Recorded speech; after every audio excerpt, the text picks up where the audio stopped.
परम पूज्य गुरुदेव परम वंदनीय माता जी की दिव्य उपस्थिति को साक्षी मानते हुए माँ गायत्री के महामंत्र के साथ मैं अपनी बात को आरंभ करना चाहता हूँ।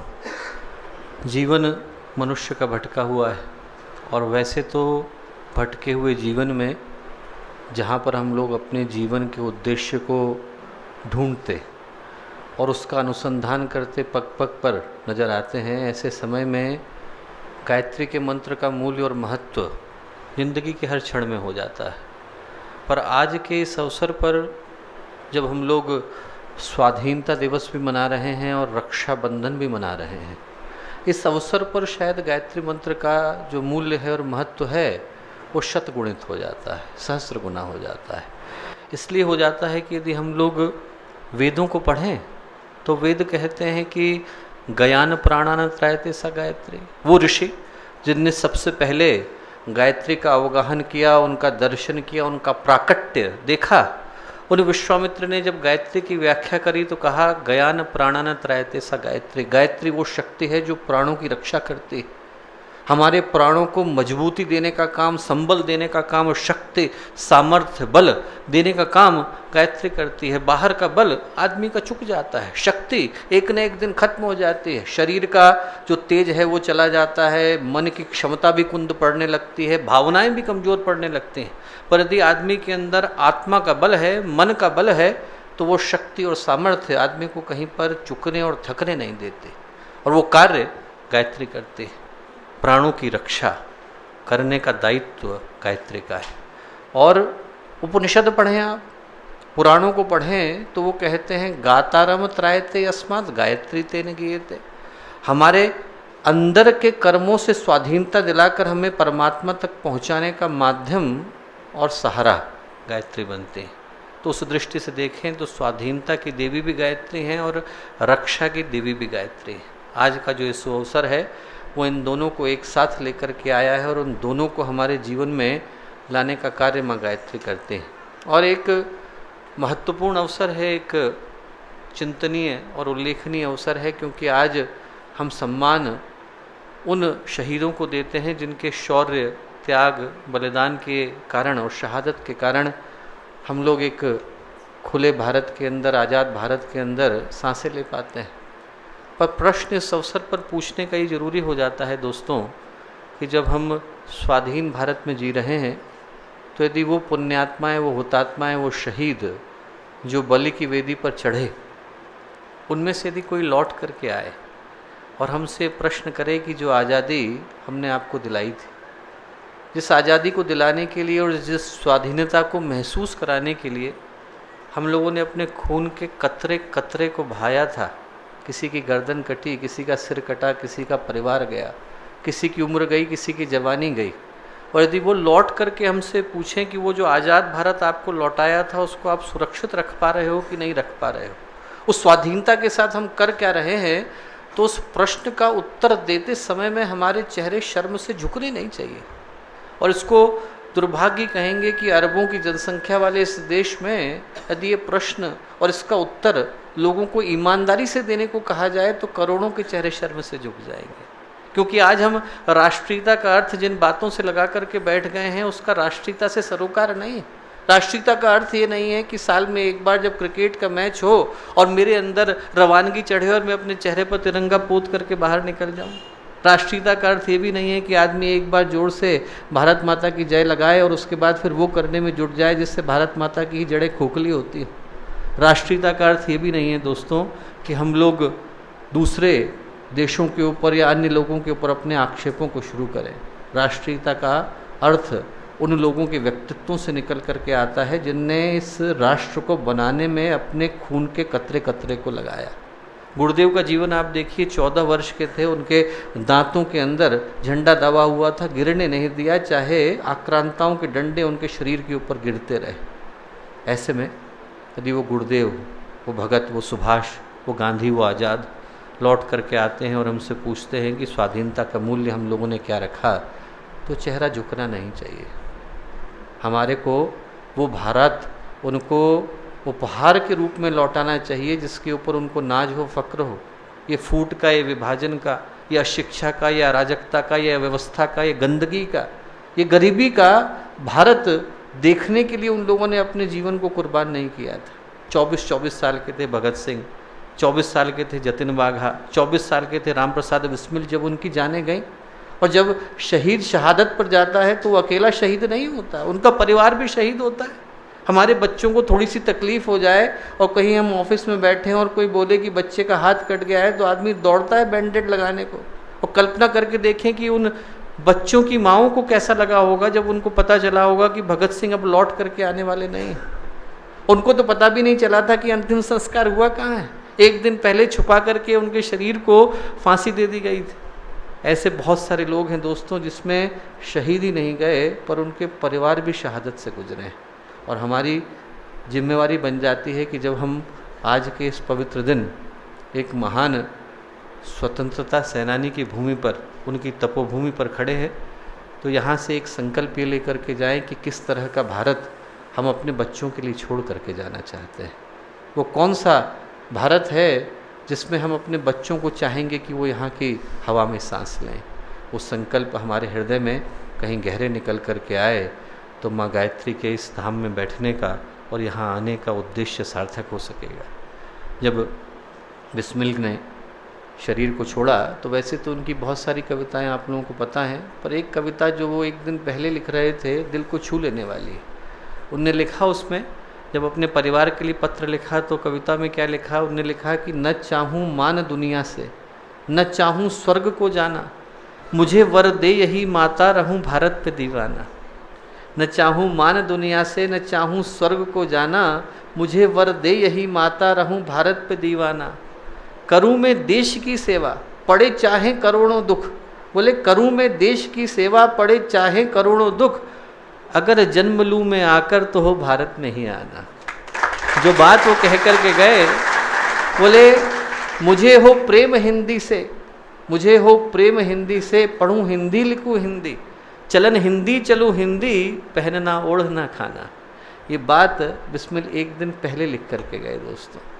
आज का दिन हृदय से उन शहीदों को याद करने का दिन है और इस भाव के साथ याद करने का दिन है कि हम जब यहाँ से उठें तो हमारे संकल्प पुख्ता हो, मन में परिभाषाएं तरोताजगी से भरी हुई हों, जीवन एक उद्देश्य के लिए समर्पित हो, इस भाव के साथ कि हमारे जीवन में उन संभावनाओं का उदय हो। एक बार माँ गायत्री का महामंत्र मन को स्थिर करते हुए, शरीर को स्थिर करते हुए और अपनी चेतना को एक महान चेतना के साथ जोड़ते हुए गायत्री मंत्र के साथ साथ साथ ओम भूर्भुवः स्वः तत्सवितुर्वरेण्यं भर्गो देवस्य धीमहि धियो यो नः प्रचोदयात्।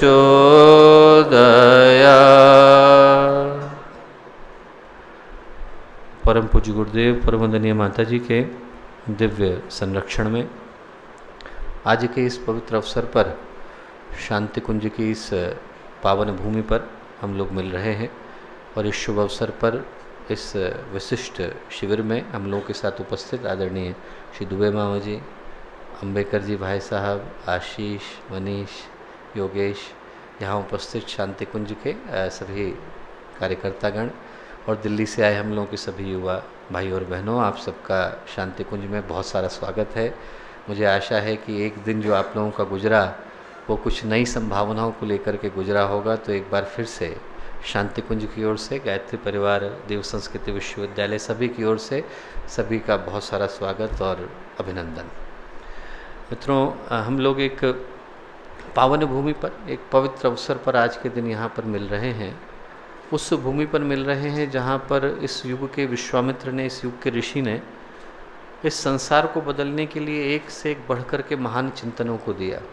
आत्मनिर्माण, परिवार निर्माण, समाज निर्माण, राष्ट्र निर्माण, व्यक्तित्व निर्माण। हम बदलें तो युग बदले, हम सुधरें तो युग सुधरे।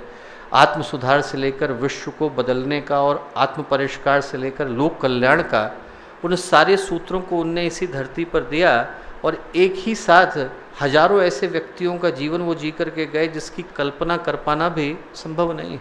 आप कल्पना करके देखें कि एक ऐसा व्यक्तित्व जिनके जीवन का लगभग आधा समय पूरी तरह से एकांत में चला गया। 15 वर्ष की उम्र में तपस्या शुरू करी, उसके बाद जब गायत्री के 24 महापुरुष चरण संपन्न कर लिए तो हर 10 वर्ष के बाद 1 वर्ष के लिए हिमालय की तप साधना में चले गए। अंत के 5 वर्ष पूज्य गुरुदेव की सूक्ष्मीकरण साधना में संलग्न थे।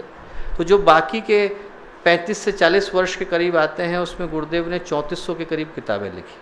आप कल्पना करके देखो, यदि किसी को लगता हो कि कितना बड़ा पुरुषार्थ है तो 3400 व्यक्ति पत्र लिख करके देख ले, उसको पता चल जाएगा कि कितना बड़ा पुरुषार्थ वो करके गए। लगभग गायत्री परिवार के 3500 4000 केंद्र जितने भी भारत और विश्व के कोने कोनों में फैले हुए हैं, उनके 2400 के करीब केंद्रों की स्थापना गुरुदेव के स्वयं के द्वारा की गई। यदि हम लोगों के पास एक ही काम हो कि गुरुदेव के द्वारा स्थापित किए गए केंद्र में जाना हो दिन में एक बार और कुछ न करना हो, तो उसी स्थान में 9 या 10 वर्ष के बाद लौट रहे होंगे। तो एक ही व्यक्ति जो हजारों व्यक्तियों का जीवन जी करके गए और पूरे विश्व, धरती, सृष्टि और समाज के लिए एक से एक बढ़कर चिंतनों को दे करके गए, उनकी इस पावन धरा पर हम लोग मिल रहे हैं।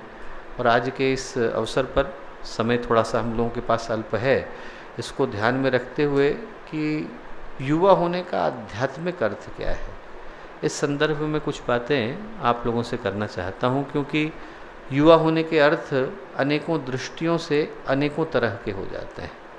सामान्य दृष्टि से देखें, सोशियोलॉजी और एंथ्रोपोलॉजी की दृष्टि से देखें, बायोलॉजी की दृष्टि से देखें, तो युवा होने की जो परिभाषा है वो तो एक उम्र के कटघरे से निकल करके आती है। जैसे ही व्यक्ति 18 का नहीं होता वैसे ही उसको युवा होने की एक जिम्मेवारी मिल जाती है, चाहे आप चाहते हो चाहे न चाहते हो, चाहे आपका मन युवा बनने का करता हो या न करता हो, पर वो जिम्मेवारी सहजता से आ जाती है।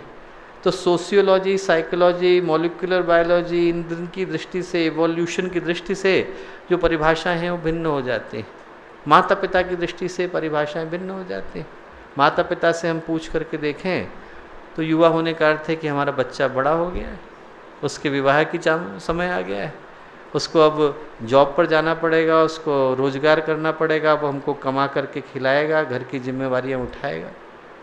युवा होने की दृष्टि से देखें तो ये वो समय है जहाँ पर जीवन की दिशाएं स्पष्ट रूप से तय होते हैं। यदि यहाँ पर व्यक्ति को सही दिशा मिल जाए तो व्यक्तित्व मजबूती की ओर चला जाता है, और यदि इस समय में व्यक्ति के व्यक्तित्व को कमजोरी मिल जाए तो व्यक्तित्व विकृति की ओर चला जाता है। ये वो समय है जहाँ पर आदमी चाहे तो उत्थान की ओर चला जाए और चाहे तो पतन की ओर चला जाए। दोनों तरह की संभावनाओं को तय करने का समय ये है जब हम रिश्तों से लेकर रोजगार, हर क्षेत्र में अपने जीवन की नई परिभाषाओं को ढूंढते हुए नजर आते हैं। तो युवा होने की परिभाषाएं अनंत हैं, देखने की दृष्टियाँ अनेकों दृष्टि से हैं, और देश देश के अनुसार परिभाषाएं बदल जाती हैं। इंग्लैंड में आप बैठें तो युवा होने का अर्थ दूसरा हो जाता है, भारत में आप बैठें तो युवा होने का अर्थ दूसरा हो जाता है, और भारत में भी यदि आप विभिन्न स्थानों पर बैठें तो युवा होने की अर्थ, परिभाषाएं और भाव बदल जाते हैं। पर इन सारी परिभाषाओं में, इन सारे अर्थों में जो भाव सबसे ज़्यादा महत्वपूर्ण है वो आध्यात्मिक दृष्टि से है कि आखिर यौवन की आध्यात्मिक परिभाषा और आध्यात्मिक भाव क्या निकल करके आता है। यदि उस दृष्टि से हमें यौवन को परिभाषित करना हो दोस्तों, तो श्रीमद् भगवद गीता में भगवान श्री कृष्ण के मुंह से एक बड़ा महत्वपूर्ण सूत्र निकला है। उस सूत्र को एक बार याद कर लेना जरूरी होगा, क्योंकि उस सूत्र के अंदर से यौवन की परिभाषा निकल आती है। जब 14वां अध्याय शुरू होता है तो भगवान श्री कृष्ण अर्जुन से कहते हैं कि यज ज्ञात्वा मुनिः सर्वे पराम सिद्धिमितो गता। कहते हैं कि अर्जुन, मैं तुझे वो ज्ञान देने वाला हूँ जिसको प्राप्त करने के बाद जो बड़े बड़े मुनिजन भी हैं वो भी परम सिद्धि को प्राप्त कर जाते हैं। कि छोटे इंसानों की तो आप छोड़ दीजिए, साधारण इंसानों की तो आप बात ही मत करिए, जो मुनिजन हैं, जो बिल्कुल उस श्रेष्ठता के अंतिम शिखर पर जाकर के उपस्थित हैं, उनकी मुक्ति का कारण भी ये सूत्र बन जाता है। ये वो ज्ञान है, ऐसा भगवान श्री कृष्ण कहते हैं। ज्ञान क्या है? ज्ञान बड़ा साधारण सा है। ज्ञान वो कहते हैं कि इस संसार में मनुष्य और मनुष्य के अतिरिक्त जितनी भी योनियां हैं, क्योंकि योनि एक नहीं है, अनेकों हैं, सहस्रों हैं, नाना प्रकार की योनियां हैं। मनुष्य है, मनुष्य की इतर योनियां हैं, हमसे ऊपर की उच्च कोटि की योनियां हैं। देव हैं, गंधर्व हैं, यक्ष हैं, किन्नर हैं, उपदेवता है, अधिदेवता है, प्रत्यभिदेवता है, संत हैं, सिद्ध हैं, महात्मा है, ऋषि हैं, मुनि हैं। ये हमसे ऊपर के लोकों में निवास करते हैं। और हमसे अधो योनियां हैं, भूत हैं, प्रेत हैं, पिशाच हैं, असुर हैं, दैत्य हैं, दानव हैं, शाकिनी हैं, डाकिनी हैं। पुराणों की यदि योनियों को आप छोड़ भी दें और यदि आप विज्ञान की दृष्टि से देखें तो जलचर हैं, नभचर हैं, उभयचर हैं, जंतु योनियां हैं, जीव योनियां हैं, स्थावर हैं, जंगम हैं। विज्ञान आज की तारीख में 72 लाख के करीब प्राणियों को खोज पाया है। हम लोग 84 लाख की बात करते थे, एक दिन वो भी आएगा जब 84 के 84 लाख योनियों को हम लोग जान करके बैठे होंगे। तो योनियां असंख्य हैं। और भगवान श्री कृष्ण कहते हैं कि जितनी योनियां हैं, इन सारी योनियों में जहाँ पर भी प्राणी है और जहाँ पर भी शरीर है और जहाँ पर भी आकृति है, इनको देने का काम कोई ना कोई माँ तो करती है। किसी न किसी माँ से तो जीवन निकल करके आया, कहीं ना कहीं से तो उस व्यक्ति ने, उस प्राणी ने शरीर को धारण किया। गर्भ कहीं का है।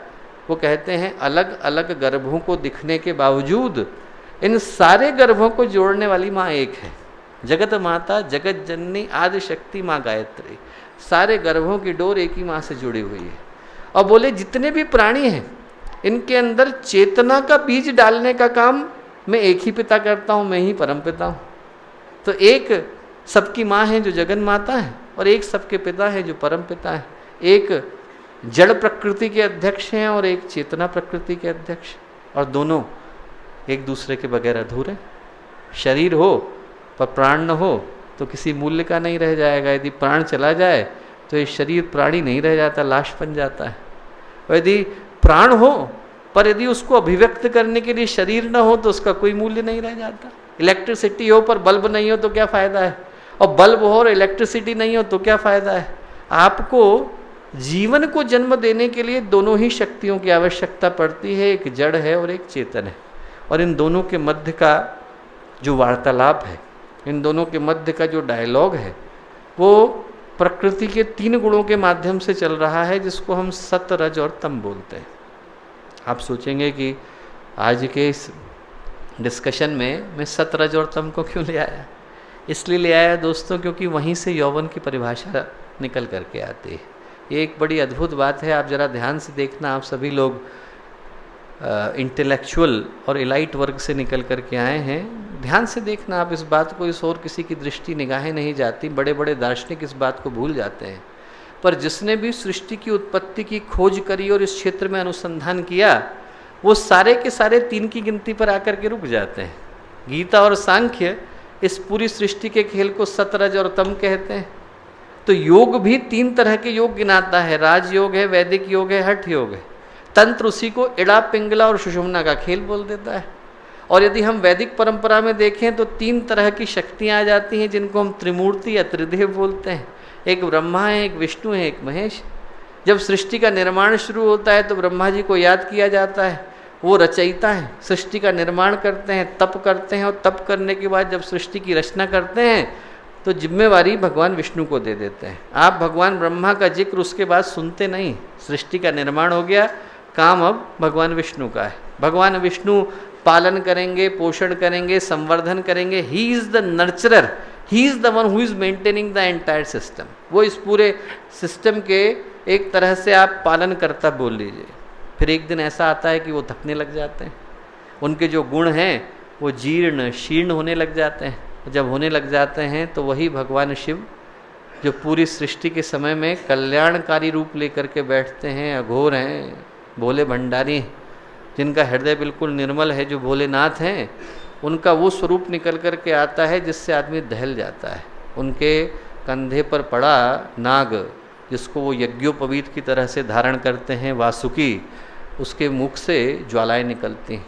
उनके सिर पर चढ़ा चंद्रमा लाल हो जाता है, उनके जटाओं से निकलने वाली गंगा प्रवाह में बदल जाती है, और उनका पैर जो है वो डमरू कांपने लगता है। वहाँ से जहाँ से माहेश्वर सूत्र निकले वो प्रलय के स्वरों में बदल जाते हैं, और उनका जो स्वरूप है वो रुद्र और रौद्र हो जाता है, और उसके आधार पर प्रलय की रचना होती है। सृष्टि है, स्थिति है, प्रलय। 3 तरह की रचनाएं त्रिमूर्तियों से निकल करके आते हैं। और इसी को आयुर्वेद त्रिदोष बोल देता है, इसी को बुद्ध त्रिपटिक बोल देते हैं।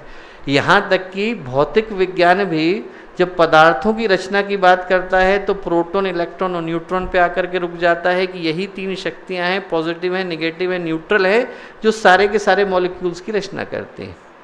पर जो कहानी का मूल स्रोत है वो ये है कि जिस सत, रज और तम की हम बात कर रहे हैं, एक जगह प्रकाश है, एक जगह निष्क्रियता है और एक जगह पर बीच में सत है।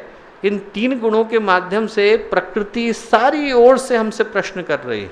कभी हमारे जीवन में अच्छी घटनाएं घटती हैं, कभी बुरी घटती हैं, कभी एकदम आदमी के अंदर उत्साह आ जाता है, कभी एकदम डिप्रेशन आ जाता है। यदि अपने जीवन को देखें तो कभी आपका मूड आपके चाहे बगैर डिप्रेशन में चला गया है, कभी आपका मूड आपके चाहे बगैर उत्साह में बदल गया है। आदमी कभी सोने की ओर है, कभी निष्क्रियता की ओर है, कभी अवरोध की ओर है, कभी ठहराव की ओर है, और कभी उसके अंदर एकदम से उमंगें आ रही हैं, उत्साह आ रहा है और नई नई योजनाएं बना रहा है, महत्वाकांक्षाएं, कामनाएं जन्म ले रही हैं। इन सब के मध्य में प्रकृति हमसे प्रश्न कर रही है और इन प्रश्नों का हम उत्तर देते हैं। जब हम उत्तर देते हैं तो कर्म का निर्माण होता है। कर्म हमारे पर उधार की तरह से चढ़ गया है। जहाँ आपके पास उधार आया वहाँ पे व्यवस्था बनानी पड़ेगी कि चुकाएं कैसे। आप कैपिटल से चुकाओगे कि इंटरेस्ट से चुकाओगे, सूद से चुकाओगे कि ब्याज से चुकाओगे। जो व्यवस्था बनी वो कहलाती है संस्कार। अब जैसे ही ये उधार तय हुआ और ये तय हुआ कि इसको आपको चुकाना है तो बैंक खोलना पड़ेगा। बैंक का नाम है चित्त। चित्त सारी व्यवस्थाएं रखता है कि आपके पास अकाउंट में कितने पैसे हैं, कितना कर्म है, चुकाएगा कौन, कब चुकाएगा। और वो जो चित्त है, जैसे ही बैंक खुला तो बैंक में आपको गार्ड रखना पड़ेगा, आपको कर्मचारी रखने पड़ेंगे, आपको डॉक्यूमेंट रखने पड़ेंगे। वो व्यक्तित्व का निर्माण करता है। हमने उत्तर दिया, कर्म बना, कर्म संस्कार में बदला, संस्कार चित्त में बदला, चित्त जो है वो व्यक्तित्व का निर्माण करता है। और ये कहानी अनंत चलती रहती है। जिसकी समझ में आ गया कि यहाँ पर खेलने वाले और खिलाने वाले दोनों भगवान हैं, वो चैन से बैठ जाता है, त्रिगुणातीत हो जाता है। जिसको ये समझ में आ गया कि यहाँ पर मैं बेकार ही यहाँ पे परेशान हो रहा हूँ, बेगानी शादी में अब्दुल्ला दीवाना, यहाँ पे हमारा कोई रोल नहीं है, करने वाले भी वही हैं, कराने वाले भी वही हैं, वो शांत होकर बैठ जाता है। महाभारत में कथा आती है, बर्बरीक की घटोत्कच का पुत्र था।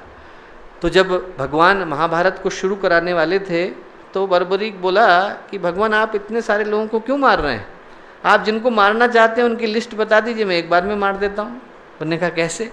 बोले मुझ पर भवानी का आशीर्वाद है। बोले क्या? बोले मुझे माँ भवानी ने 3 तरह के बाण दिए थे।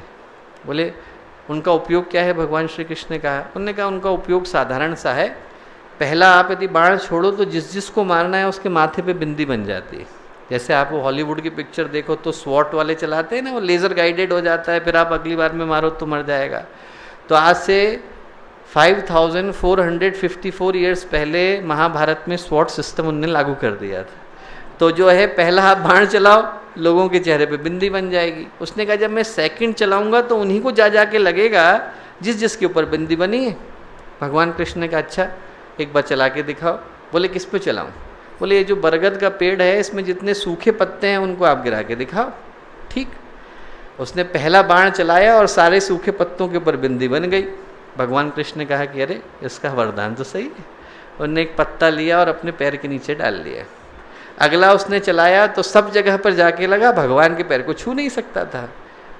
पूरा जो वरदान था वो बाकी के सारे पत्ते तो गिर गए, एक छूट गया तो वरदान खाली चला गया। खाली चला गया तो अब बर्बरीक जो है उसको अपने प्राण त्यागने का ये था कर्ज कि यदि ये वरदान खाली गया तो प्राण जाएंगे। माँ भवानी प्रकट हुई।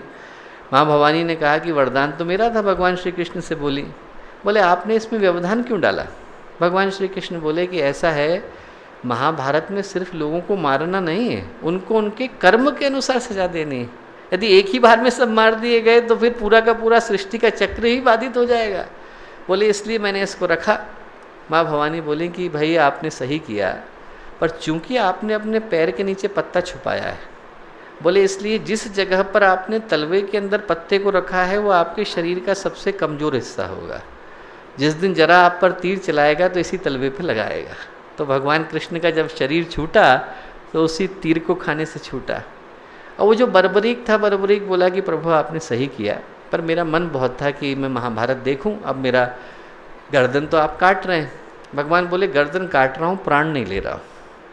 गर्दन काट दी और उसको पेड़ के ऊपर बिठा दिया। बोले तुम यहाँ से बैठ के महाभारत पूरी देखो, लाइव टेलीकास्ट चल रहा है, स्टार टीवी पे आ रहा है, हाई डेफिनेशन है। बोले आराम से बैठ करके देखो, और जिस दिन महाभारत का एंड हो जाएगा उस दिन जो है बेटा मैं तुम्हारे प्राण ले लूँगा। बैठा दिया। एक सिपाही मारा गया। अब दोनों के बीच में लड़ाई हो गई कि दुर्योधन की उससे मरा है कि भीम की उससे मरा है। दोनों अपनी अपनी बात लेकर के पहुँचे। अब दोनों की गदाओं के निशान थे। उन्होंने कहा कि ऐसा है भाई, ये थर्ड एम्पायर तो वहाँ बैठा हुआ है। बोले वो जो बर्बरीक है उससे पूछते हैं कि भाई आप तो सभी कुछ देख रहे हो, आपको तो पता है कि किसने किसको मारा, उनसे पूछ करके देखते हैं। बर्बरीक के बाद सब लोग पहुँचे कि आप तो पूरा युद्ध देख रहे हो, आप बताओ कि किसने किसको मारा। भगवान श्री कृष्ण ने कहा हाँ बताओ बर्बरीक किसने मारा। बर्बरीक बोला भगवान क्यों मजाक करते हैं। बोले मैं यहाँ से देख रहा हूँ कि सभी ओर से आप ही लड़ रहे हैं, मारने वाले भी आप हैं, मरने वाले भी आप हैं। बोले इधर से आप चलाते हैं, उधर से माँ भवानी आती हैं और खप्पर में खून लेकर के चली जाती हैं, सब ओर से तो आप ही हैं। इसीलिए तो भगवान श्री कृष्ण गीता में कहते हैं य एनम वेत्ति हंतारम यश्चैनम मन्यते हतम उभौ तौ न विजानी तो नायम हंति न अन्यते। जो मार रहा है और जो मर रहा है दोनों ही बेवकूफ़ हैं, क्योंकि उनको पता ही नहीं है कि न मैं मारने वाला हूँ न मैं मरने वाला हूँ। नहीं, शरीर चला जाएगा, मारने वाला कोई और था, मरने वाला कोई और था। तो जिसको ही समझ में आ जाता है कि यहाँ पर वही दोनों ओर से खेल रहे हैं, इधर पक्ष भी वही हैं विपक्ष भी वही हैं, सभी ओर से भगवान ही तो खड़े हैं, वो आराम से निश्चिंत होकर के बैठ जाता है। उसको पता चल जाता है कि कर्म मेरा नहीं, वो तीनों गुणों के पार चला जाता है और त्रिगुणातीत बन जाता है। उसी को हम लोग स्थित प्रज्ञ बोलते हैं, उसी को हम लोग योगी बोलते हैं। स्वामी रामकृष्ण परमहंस ने एक बड़ी प्यारी बात बोली। उन्होंने कहा कि जो प्रकृति है वो क्या है, चौके में काम करने वाली माँ है और उसके कई सारे बच्चे हैं, मैं बच्चा हूँ, आप सब बच्चे हैं। अब बोले माँ क्या करती है कि चौके में रोटी बना रही है, इतनी देर में एक बच्चा रोने लग जाता है तो उसको एक चूड़ी फेंक देती है, ले तू इससे खेल। अब बच्चा चूड़ी को देख के खुश हो जाता है, थोड़ी देर के लिए चूड़ी से खेलता है, फिर बोर हो जाता है तो चूड़ी को रखता है, रोने लग जाता है तो माँ उठा के बेलन दे देती है कि ले तू इससे खेल ले। थोड़ी देर उससे खेलता है, फिर उससे बोर हो जाता है तो एक खिलौना पकड़ा देती है। बोले ऐसे ही प्रकृति करती है, बच्चा रो रहा है तो उसको एक रिश्ता पकड़ा देती है। थोड़ी देर में बच्चा रिश्ते से खुश होता है, रिश्ते से खुश है, अब थोड़ी देर में रिश्तों से बोर हो गया तो एक गाड़ी पकड़ा देती है, फिर गाड़ी से खुश हो जाता है। फिर उसके बाद थोड़े दिन में गाड़ी से बोर होने लगता है तो एक घर पकड़ा देती है कि तू घर रख ले। अब बच्चा इसी में खुश रहता है। बोले इनमें से एक बच्चा, रामकृष्ण परमहंस बोले कि एक बच्चा वो है जिसको ये समझ में आ जाता है कि पागलपन चल रहा है भैया, बार बार एक चूड़ी पकड़ा रहे, बेलन पकड़ा रहे, क्या चल रहा है। तो बोले एक है उसको समझ में आ जाता है कि ये पागलपन में अब भाग नहीं लेना। तो प्रकृति उससे कहती है कि बेटा तेरी समझ में खेल आ गया, तू बाहर जाकर के बैठ, जिनको खेल में मजा आ रहा है उनको खेलने दे। और जिनके समझ में आ गया है उनका नाम बुद्ध है, जिनको वो गेम समझ में आ गया उनका नाम गुरुदेव है, जिनको वो गेम समझ में आ गया उनका नाम विवेकानंद है, जिनको नहीं समझ में आया वो घरों में रस ले रहे हैं, गाड़ियों में रस ले रहे हैं, वो उलझे हुए हैं। और ये खेल अनंत चलता है। 3 खिलौनों का खेल है, एक का नाम है सत, एक का नाम है रज और एक का नाम है तम। तम जो है वो आलस्य की और जड़ता की अवस्था है। जैसे पत्थर पड़ा हुआ है, हिलेगा नहीं, पहाड़ी से ले जा करके आप नीचे गिरा दो तो भागता चला जाएगा। वो लुढ़कने में जो उसको गति आई उसका नाम है रज। हमारे जीवन में जो महत्वाकांक्षा की गति है, जो हमारे जीवन में त्वरा है, तीव्रता है, योजनाएं हैं, कल्पनाएं हैं, वो रज से निकल करके आती हैं। इसीलिए आप बच्चे में देखो तो बच्चे में रज का एकदम उसके अंदर प्रभुत्व है, उसके अंदर रज का आधिपत्य है। बच्चे को आप उठा करके रख दो, भी आप छोटे से बच्चे को ले आओ, सो करके उठा हुआ हो, खाना मिला हुआ हो, पकड़ना मुश्किल हो जाएगा, चक्कर घिन्नी की तरह से भागता है बच्चा, एकदम हवाई जहाज बन जाएगा कमरे के अंदर। अभी 3 दिन पहले मैं एक कार्यक्रम में था, हम लौटे जैसे ही एयरपोर्ट पर आए तो एयरपोर्ट पर एक बड़ा सा खंभा लगा हुआ था बीच में। अब जब तक देखते देखते तब तक एक बच्चा आया, खंभे के ऊपर चढ़ गया। अब उसको नीचे उतार करके कौन लाए, तो फायर ब्रिगेड वालों को बुलाना पड़ा, क्योंकि चढ़ तो गया पर उतारना नहीं आ रहा था। तो क्या है, बच्चा ऐसे ही, बच्चे को क्या है कि आप प्राणों का प्रवाह है, आप छोटे से बच्चे को दीजिए, और यदि आप वृद्ध को देखिए तो प्राण चला गया है। अब बेचारे के लिए एक एक कदम भी उठाना भारी पड़ जाता है। एक तरफ प्राणों का प्रवाह है और एक तरफ धीरे धीरे प्राण जा रहे हैं। एक तरफ ऊर्जा है पर अनुभव नहीं, एक तरफ अनुभव है पर ऊर्जा नहीं।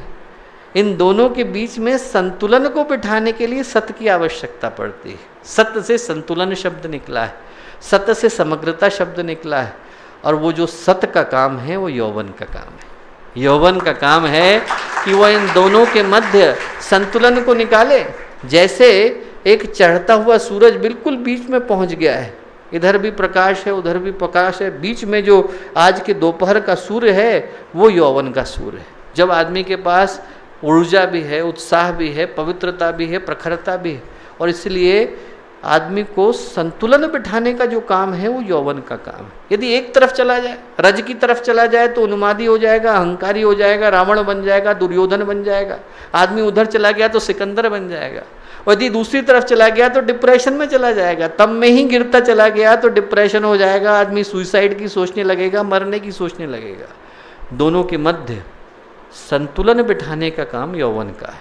यौवन तब सार्थक होता है जब व्यक्ति के पास ऊर्जा भी हो, प्रखरता भी हो, जोश भी हो, पर समझदारी भी हो। आदमी के पास साहस हो, शौर्य हो, पराक्रम हो, पर संवेदना भी हो। उसके पास गति हो, संभावनाएं हो, क्षमताएं हो, पर विवेक भी हो। जब दोनों चीजें होती हैं तो फिर आदमी के पास यौवन सार्थक होता है। परशुराम से जब पूछा, उनके मित्र ने, जो ऋषि थे, उनने कहा आप किस तरह के यहाँ पे शिष्य तैयार करते हो? तो परशुराम बोले अग्रे चतुरो वेद पृष्ठे सशरौ धनौ। बोले ऐसे शिष्य हम तैयार करते हैं जिनके कंधे पे धनुष है। बात करके देखो, आपकी जबान काट लेंगे। बोले कंधे पर धनुष है पर मुख पर वेदों के मंत्र हैं। बोले ऐसे हम यहाँ पर शिष्य तैयार करते हैं जिनके पास साहस है, समझदारी भी। जब चंद्रशेखर आज़ाद लड़ाई के लिए तैयारी करा रहे थे तो उन्होंने डायर का पुतला ला करके रखा और अपने साथियों से कहा कि गोली चलाओ इसके ऊपर। तो एक के मन में इतना गुस्सा आया कि उसने धड़ाधड़ 20 गोलियां दाग दी उसके ऊपर। चंद्रशेखर आज़ाद बोले कि तुम गोली मत चलाना। बोले क्यों? मैंने तो सारे निशाने पे लगाई हैं। बोले निशाने पे तो लगाई हैं बेटा, पर तुम होश खो बैठे हो। बोले चलाते समय में उत्साह तो होना चाहिए पर होश भी होना चाहिए। बोले यदि डायर को देख करके तुम्हारे मन में इसी तरह की भावना आ गई तो हाथ कांप जाएगा।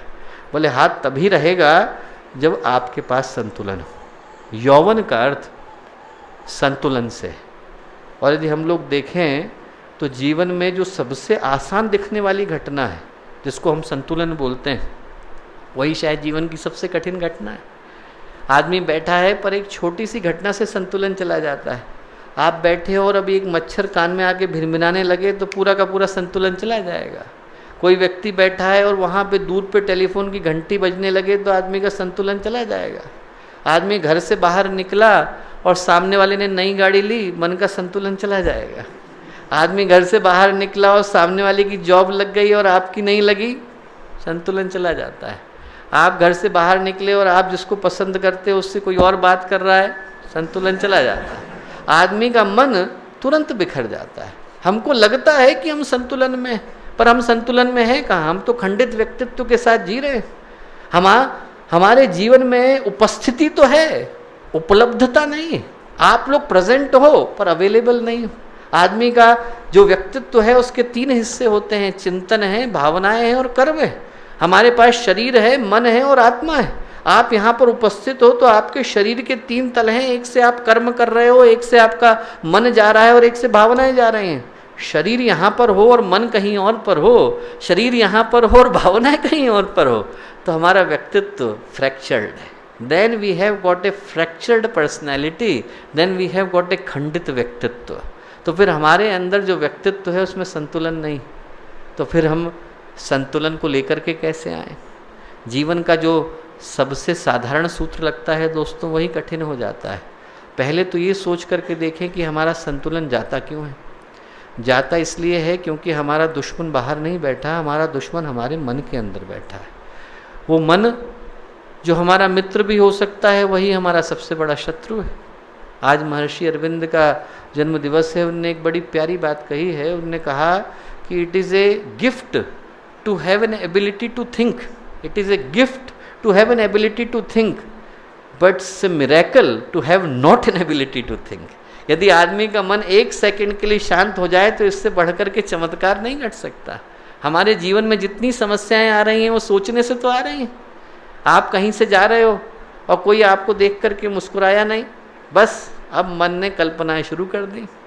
मन जो है वहाँ से बातें शुरू करेगा कि अरे यार ये कल भी नहीं मुस्कुरा रहा था, क्या बात है, परसों भी मैंने देखा था, मुझको घूर के देख रहा था।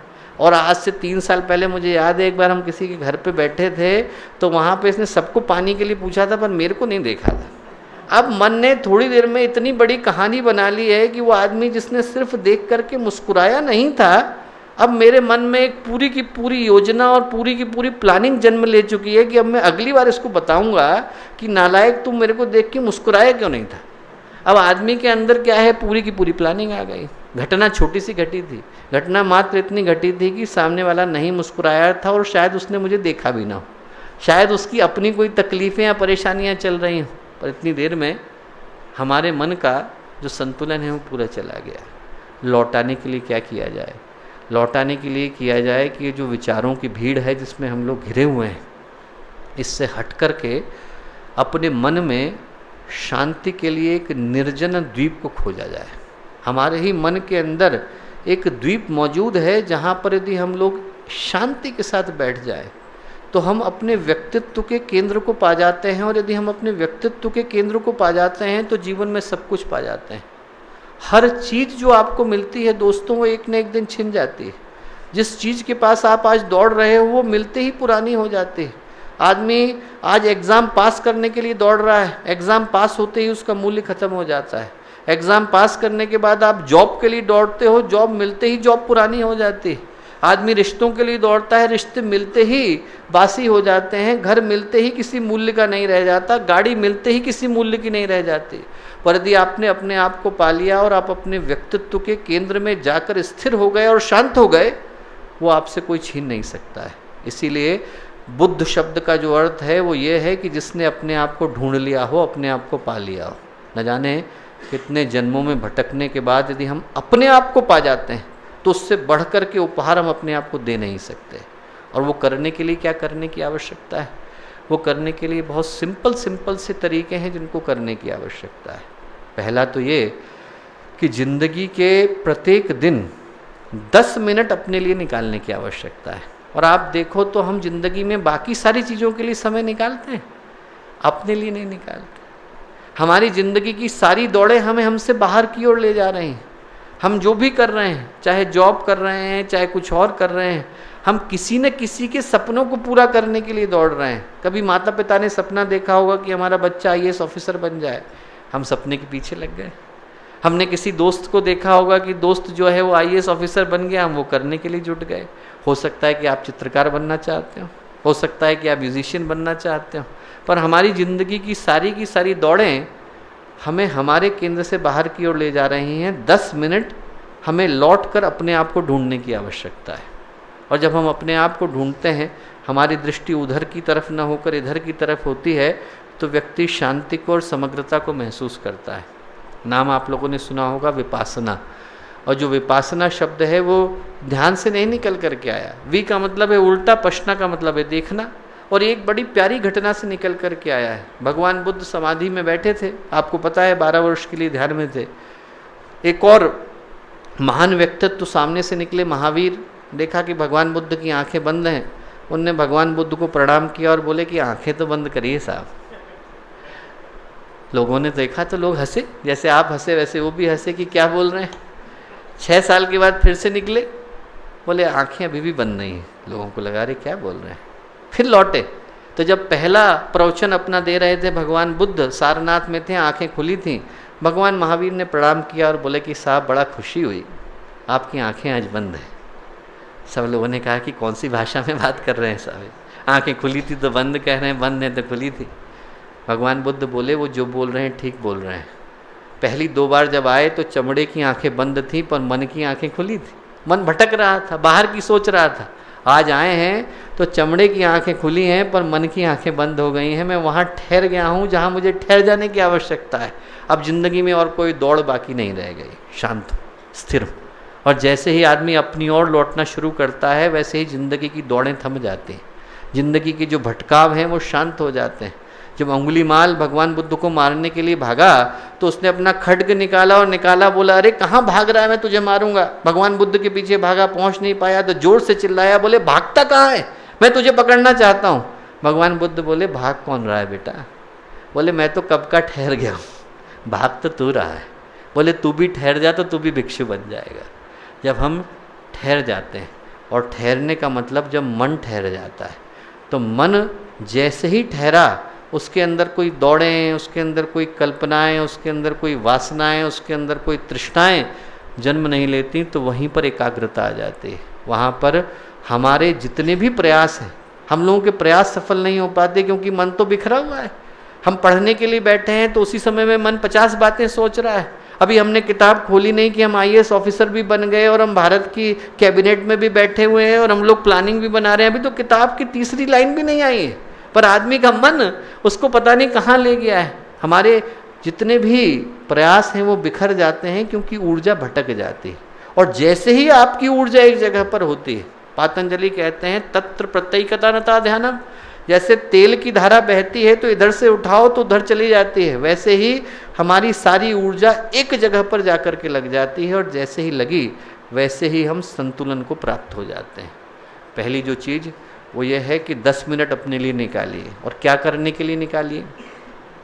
अपनी समीक्षा करने के लिए निकालिए। गुरुदेव ने कहा और 2 बड़े प्यारे सूत्र दिए, और उसको यदि व्यक्ति करता है तो मन बिल्कुल शांत हो जाता है। सुबह आप बिस्तर से उतरे, उससे पहले अपने कदम जमीन पर नहीं रखे हैं, उससे पहले गुरुदेव ने कहा कि ये सोचें कि एक ही दिन जीवन जीने के लिए मिला है।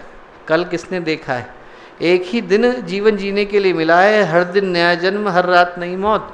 और गुरुदेव ने कहा आपने नीचे पैर रखा, उससे पहले अपने आप से पूछिए कि यदि एक ही दिन जीवन जीने के लिए है तो कैसे जीना चाहता हूँ, और ऑटोमेटिकली आपकी ऊर्जा एक ही जगह पर आ जाएगी। आप आज की प्लानिंग बना लीजिए, और जब रात को सोने के लिए जाइए तो सोने में अपनी आँखों को बंद करने से पहले एक बार 5 मिनट के लिए पूछिए कि मैं जिस तरह से जीवन को जीना चाहता था वैसे ही जिया कि नहीं जिया। एक आत्मबोध है, एक तत्वबोध है, एक चिंतन है, एक मनन है। यदि इन दोनों चीज़ों को हम करते हैं तो मन की ऊर्जा एक जगह पर आ जाती है। अपनी समीक्षा करने का वो समय है, निष्पक्ष आत्म समीक्षा करने का समय है, क्योंकि आदमी अपनी समीक्षा नहीं कर पाता। हम यदि देखें तो हम लोग अपनी समीक्षा जो करते हैं, या हम अपने विषय में जो जानते हैं वो कितना जानते हैं? हम जो अपने विषय में जानते हैं वो तो पब्लिक ओपिनियन है। आपको जो दूसरे बोल देते हैं वो हम विश्वास करने लग जाते हैं। लोग मुझसे कहेंगे आप बहुत अच्छे लग रहे हैं, मुझको लगने लग जाएगा कि मैं अच्छा हूँ। 40 लोग मिलकर के कहने लग जाएंगे कि आप खराब लगने लग रहे हैं, तो मेरे को लगने लग जाएगा कि मैं खराब हूँ। आप एक बच्चे को पकड़ लीजिए, उसको बताइए मत, जो आज यहाँ क्लास में नहीं था, यहाँ से बाहर निकलिए और आप 30 लोग इकट्ठे हो जाइए और उससे कहिए भैया थक गए हो, बीमार हो गया, आज थोड़ा ऐसा लग रहा है, दिल्ली से आए तो थोड़ी हरारत सी लग रही है, थोड़ा हाथ छू करके देगा, माथे पे छू के देखा, 30वां व्यक्ति करेगा, उस आदमी को बुखार आने लग जाएगा। इतना ज़्यादा हम पर लोगों के पूछने का प्रभाव पड़ता है और लोगों के बोलने का पड़ता है कि हमें पता भी नहीं चलता कि कब हम पब्लिक ओपिनियन हो जाते हैं। आप सामान्य व्यक्ति की छोड़ दीजिए, प्रयोग करके देखा उन लोगों ने, गूगल, अल्फ़ाबेट, सोनी, बड़ी बड़ी कंपनी, सैमसंग के CEOs को बुलाया, इतना बड़ा हॉल था, उसमें बिठा करके बिठा दिया, उनको ऐसे बैठने को कह दिया, उनको कहा कि देखिए साहब आपको दूसरे कमरे में लेक्चर लेने के लिए जाना है, आप यहाँ बैठिए। बैठ गए वो लोग। जब बैठ गए तो उस कमरे में 8 लोग थे जो एक्टिंग कर रहे थे। उनको नहीं पता था कि एक्टिंग कर रहे हैं। एक जन हूवर कर रहा था, एक जन बिजली का तार ठीक कर रहा था, एक जन कुछ और कर रहा था। पर उन एक्टर को क्या सिखाया गया था कि आप कुछ भी कर रहे हो, जैसे ही घंटी बजेगी आपको आपकी जगह पे खड़े हो जाना है। घंटी कभी भी बज सकती है, जैसे घंटी बजे ऐसे खड़े हो जाना है। और ये लोग जो सोनी के CEO थे, सैमसंग के CEO थे, क्या बड़ी बड़ी कंपनी के CEO थे, maximum 1% could resist was 8 times। 8वीं बार के बाद वो व्यक्ति भी खड़ा होने लग गया, बिना ये पूछे कि खड़ा क्यों हो रहा हूँ साहब, बिना ये लोगों से जाने कि मैं खड़ा क्यों हो रहा हूँ, क्योंकि हर कोई खड़ा हो रहा है तो मैं भी खड़ा हो रहा हूँ। आदमी जो है इस तरह से पब्लिक ओपिनियन हो जाता है कि उसको पता नहीं चलता कि कब हम औरों की तरह से सपनों की इस दुनिया में उलझ गए हैं और दौड़ रहे हैं। अपने आप को जो ढूंढने का पथ है वो संतुलन का पथ है। इस भीड़ भाड़ के दृश्य में अपने आप को आप न भूलें, और जैसे ही वो एकाग्रता आती है मन में संतुलन आता है। और जब व्यक्ति जीवन को इस तरह से जीता है कि जिधर से भी आ रहा है, हम लोग परेशान होने लग जाते हैं। दोस्तों, इस बात को आप अपनी ज़िंदगी से रिलेट करके देखना। हम परेशान इसलिए होने लग जाते हैं क्योंकि हम काम को करने से पहले अपनी चॉइसेस को थोप देते हैं। हमें लगता है कि ये काम ऐसे ही होना चाहिए, और जब हमारे दिमाग में प्रेफरेंस पहले आ गई तो अब जो भी घटेगा वो हमारे ज़िंदगी में दुख ही दे करके जाएगा। हमको पहले से ही लगता है कि हमारी ज़िंदगी में सुख यहीं से आ सकता है, हमें लगता है कि हमारे सुख की परिभाषा ये है, पर हो सकता है कि मैं जिस तरह से सुख को चाहता हूँ उस तरह से न मिलने वाला हूँ। लोगों के रिश्ते सफल क्यों नहीं हो पाते? इसलिए नहीं हो पाते क्योंकि रिश्तों की परिभाषाएं दो लोगों के लिए भिन्न भिन्न हो जाती हैं। एक ने अपने मन में पहले ही सोच लिया है कि यदि इसी तरह का व्यक्ति मिलेगा तो मन में शादी होएगी, नहीं तो नहीं होएगी। अब यदि मिल भी गया तो हो सकता है वैसा नहीं होगा, या मेरे दिमाग में जो आदर्श व्यक्तित्व की कल्पना है हो सकता है दूसरा उसमें फिट न बैठे। पर यदि हम लोग एक सेकंड को ये सोचें कि जो भी मेरे पास आ रहा है, जो भी रास्ता भगवान लेकर के आ रहा है, चाहे अच्छा या बुरा, क्रोध या करुणा, कृपा या कोप, जो भी आ रहा है वो सारा का सारा भगवान के पास से आ रहा है। जिंदगी उसी क्षण मुस्कुराहट में बदल जाती है। आपके पास जो घट रहा है भगवान घटाना चाह रहे हैं, क्या दिक्कत की बात? जो हो रहा है सो अच्छा हो रहा है। जो जिंदगी में जितनी भी चीज़ें आ रही हैं वो सारी की सारी खुशियाँ ही लेकर के आ रही हैं। और ऐसे में होता क्या है कि कभी कभी जिंदगी में भगवान दरवाज़ा खोलते हैं, पर चूंकि हमारी दृष्टि बंद दरवाजे की ओर है तो हम भूल जाते हैं कि उधर दरवाज़ा खुला हुआ है। हम लोग चूंकि निगेटिव को देखने में इतना उलझे हुए हैं कि हम भूल जाते हैं कि पॉजिटिव किधर हो रहा है। वैसे ही जैसे ही आदमी को लगता है कि हर जगह पर पॉजिटिव है, जिंदगी खुशी में बदल जाती है, संतुलन में आ जाती है। एक प्यारी सी घटना आती है कि एक राजा थे और वो उनका जो महामंत्री था, जब भी कोई घटना घटती तो कहता अरे साहब माँ गायत्री की कृपा है, बड़ा आशीर्वाद। तो राजा को बड़ा बुरा लगता था। राजा को लगता था कि साहब करने वाला मैं हूँ, ये बार बार माँ गायत्री को बीच में क्यों ले आते हैं। तो एक दिन राजा जो है शिकार के लिए गए, तीर चढ़ाया, एक सूअर कहीं से आया और हाथ पे टकराया, खून बहने लगा। खून बहने लगा, राजा ने मंत्री की ओर देखा, मंत्री बोले अरे माँ गायत्री की बड़ी कृपा है साहब। बोले क्या बात कर रहे हो यार, माँ गायत्री की कृपा कैसे हो गई, मेरा हाथ कट गया है, खून निकल रहा है। बोले तुम निकल जाओ यहाँ से। उनने गाली दी, उनको भगा दिया। मंत्री बोले साहब इसमें भी माँ गायत्री कोई ना कोई कृपा ही होगी। जाके बैठ गए, तपस्या करने लगे। राजा अंदर जंगल में चले गए, अंदर गए, मोटे ताजे थे, वहाँ पे कबीले वाले थे, उनने पकड़ लिया। उनने कहा आज तो बहुत बढ़िया माल मिला है, इसको तो हम चढ़ाएंगे। ले गए और बांध करके और देवी के सामने रख दिया। पुजारी ने खड्ग उठाया कि चलाएंगे, काटेंगे। जैसे ही देखा कि हाथ कटा हुआ है, खून निकल रहा है, अंग भंग की बलि नहीं दी जा सकती। उनने तुरंत उनसे कहा कि भैया इनको छोड़ दो। राजा ने कहा अरे भाई माँ गायत्री की बड़ी कृपा हुई, आज तो जीवन बच गया हमारा।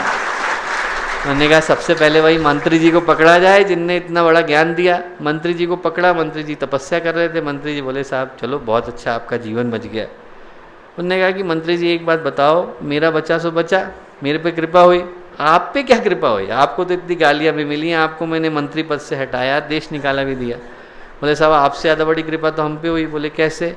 बोले आपने न दिया होता, आपके साथ होते तो आपकी उंगली तो कटी हुई थी, आपकी बलि नहीं चढ़ती, हमारी तो चढ़ गई होती।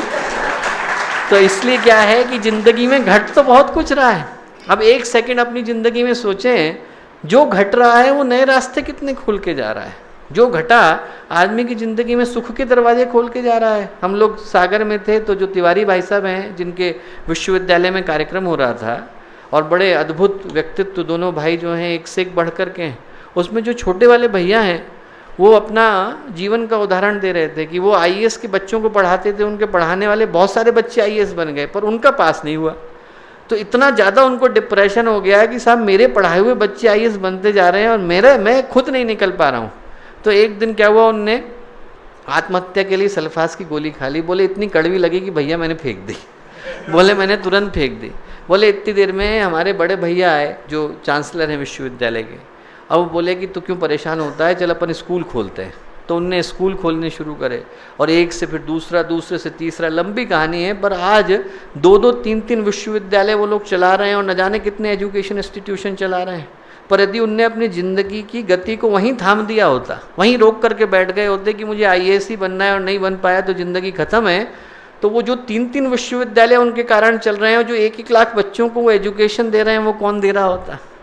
हमारी ज़िंदगी का एक दरवाज़ा बंद होता है तो दूसरा खुल जाता है। उधर देखना संतुलन का दूसरा सूत्र है। और तीसरा सूत्र है दोस्तों, जब हमारे जीवन में एकदम जिसको ये कहा जाए रिसेप्टिबिलिटी और ग्राह्यता आती है, जब हम लेने को तैयार होते हैं। भगवान तो देने को हर क्षण तैयार हैं पर आदमी लेने को तैयार नहीं होता। यदि हम लेने को तैयार होते हैं, हमारे अंदर ग्राह्यता आती है, रिसेप्टिबिलिटी आती है, तो फिर आदमी के जीवन में संतुलन निकल करके आता है। हर क्षण कहीं ना कहीं से कोई ना कोई सूत्र हमें सिखाने के लिए आ रहा है। व्यक्ति को मात्र सीखने के लिए तैयार रहने की आवश्यकता है, और जो सीखने के लिए तैयार होता है उसके लिए जीवन का हर क्षण IAS की परीक्षा बन जाता है, जीवन का हर क्षण एक नए सौभाग्य का द्वार बन जाता है। और जो सीखने को तैयार न हो उसके लिए भगवान सामने भी आकर के खड़े हो जाएं तो वो अवसर भी यूं ही आकर के चला जाता है। जब ये तीनों के तीनों सूत्र हमारे जीवन में आते हैं तो फिर व्यक्ति के जीवन में संतुलन का उदय होता है। और जब संतुलन आ जाए, मन शांत एकदम ऐसा हो जाता है जैसे ठहरी हुई नदी। और जब ठहरी हुई नदी होती है तो अपने अंदर बहुतों को समेट लेने की सामर्थ्य रखती है। हम मन की परेशानियों को, मन की उद्विग्नताओं को, मन की चिंताओं को, मन की उलझनों को यहीं स्वाहा करके जाएं। कल सुबह का जब यज्ञ हो तो आप जब गायत्री मंत्र बोल करके स्वाहा कर रहे हों, उसके साथ मन की टेंशनों को स्वाहा कर दीजिए। और जो लेकर के जाना है वो उत्साह लेकर के जाइए, पॉजिटिविटी लेकर के जाइए। आदमी की ज़िंदगी में छोटी छोटी तकलीफ़ें होती हैं। एक ही छोटा सा कप है, मैं ऐसे पकड़ूं, 1 मिनट तक पकड़ूंगा तो दिक्कत नहीं है, 1 घंटे तक पकड़ूंगा तो दिक्कत है। 1 घंटे तक पकड़ूंगा तो ये जो 100 ग्राम का कप है वो 1 किलोग्राम का लगने लग जाएगा। और ज़िंदगी भर पकड़ूंगा तो हो सकता है आपको हाथ काटना पड़ जाए। वैसे ही ज़िंदगी की तकलीफ़ें छोटी छोटी बातें होती हैं, 1 मिनट में भूल गए तो 100 ग्राम की होती हैं, और यदि आप 1 घंटे तक याद रखोगे तो 1 किलोग्राम की होती हैं, और यदि आप ज़िंदगी भर याद रखोगे तो फिर वो व्यक्तित्व के ऊपर बोझ बन जाती हैं। ये सारी छोटी छोटी तकलीफ़ें जो हमारी ज़िंदगी की गति को रोक देती हैं, उनको यहीं विदाई दे दीजिए, गुड बाय कर दीजिए, उनको आप अरिवदरची और चाओ कह दीजिए। और उसके बाद फिर यहाँ से जब जाइए तो एकदम नई संभावनाओं के साथ जाइए। ये ज़िंदगी आदमी को सुखद संभावनाओं को साकार करने के लिए मिलती है। होश भी नहीं आता उससे पहले जीवन चला जाता है। आदमी को समझ विकसित हो उससे पहले तो गुड बाय का समय हो जाता है। आदमी के पास चेकआउट का नोटिस आ जाता है, शरीर देखते देखते बूढ़ा हो जाता है। हम लोग यदि यहाँ आए तो एक अच्छे संकल्प को, अच्छी ऊर्जा को, अच्छी भावना को लेकर के यहाँ से जाएं, और उसको लेने के लिए उस संतुलन को अपने जीवन में स्थान देने की आवश्यकता है। वो संतुलन जो अतीत और भविष्य के बीच का सेतु बनता है, जो परंपरा और विवेक के बीच का सेतु बनता है, जो परिवार और समाज के बीच का सेतु बनता है, वो यदि संतुलन हमारे अंदर आता है तो जीवन नई संभावनाओं को साकार कर पाता है। वो संतुलन आपके अंदर आए जो यौवन की परिभाषा है, जीवन को दिशा देने का माध्यम है। ऐसी शुभकामनाएं और ऐसी मंगल कामनाएं। हमारे YouTube चैनल शांति कुंज वीडियो गायत्री परिवार को सब्सक्राइब करें एवं बेल आइकन जरूर दबाएं ताकि गायत्री परिवार की विभिन्न गतिविधियों की जानकारी आपको मिलती रहे।